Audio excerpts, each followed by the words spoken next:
राजस्थान की रहस्यमयी हवेली एक भूतिया कहानी। राजस्थान अपने किलों, महलों और रहस्यमयी किस्सों के लिए मशहूर है। लेकिन कुछ कहानियां इतनी डरावनी होती हैं कि सुनने वालों की रूह कांप जाती है। ऐसी ही एक कहानी है काली हवेली की, जो जयपुर से करीब 50 किलोमीटर दूर एक वीरान गांव में स्थित थी। हवेली का रहस्य कहते हैं कि ये हवेली एक अमीर सेठ रायचंद की थी, जो अपनी दौलत के लिए बदनाम था। वो न केवल लालची था, बल्कि अपने नौकरों पर भी जुल्म करता था।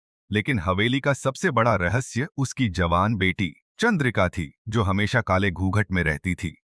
गांव वालों का कहना था कि चंद्रिका को कोई भयानक श्राप लगा था। एक दिन सेठ रायचंद की हवेली में रहस्यमय तरीके से आग लग गई। आग में पूरी हवेली जलकर राख हो गई, लेकिन किसी को चंद्रिका की लाश नहीं मिली। कुछ लोगों का मानना था कि वो मर चुकी थी, तो कुछ का कहना था कि उसने आत्महत्या कर ली थी। तब से उस हवेली को काली हवेली कहा जाने लगा, और वहां जाने से लोग कतराने लगे। भूतिया घटनाएं गांव वालों के अनुसार, रात होते ही हवेली से अजीबो गरीब आवाजें आने लगती थीं, किसी के रोने की, किसी के हंसने की, और कभी कभी तो दरवाजे खुद ब खुद खुलने बंद होने लगते थे।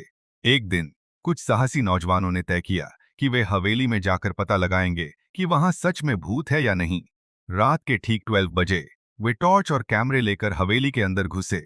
अंदर सब कुछ जला हुआ था, लेकिन हवेली के बीचों बीच एक पुरानी झूले वाली कुर्सी थी, जो अपने आप हिल रही थी। अचानक उनकी टॉर्च बंद हो गई और उन्हें किसी के पैरों की आहट सुनाई दी। उन्होंने इधर उधर देखा, लेकिन वहां कोई नहीं था। तभी एक जोरदार चीख गूंजी और झूले वाली कुर्सी जमीन पर गिर गई। डर के मारे सभी भागने लगे, लेकिन उनमें से एक लड़का अजय अचानक जमीन पर गिर पड़ा। उसके शरीर पर नाखूनों के गहरे निशान बन गए थे, जैसे किसी ने उसे घसीटने की कोशिश की हो। किसी तरह दोस्तों ने उसे उठाया और बाहर भागे। जब वे गांव वापस पहुंचे, तो अजय को बहुत तेज बुखार हो गया और वो लगातार यही बड़बड़ाता रहा, चंद्रिका जिंदा है, वो यहाँ है। आज भी रहस्य बरकरार। आज भी जो कोई भी उस हवेली में जाता है, वो अजीब घटनाओं का शिकार हो जाता है।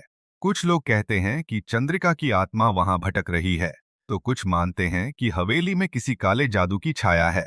लेकिन एक बात तय है, रात होते ही काली हवेली में कोई जाने की हिम्मत नहीं करता। क्या आप कभी उस हवेली में जाना चाहेंगे?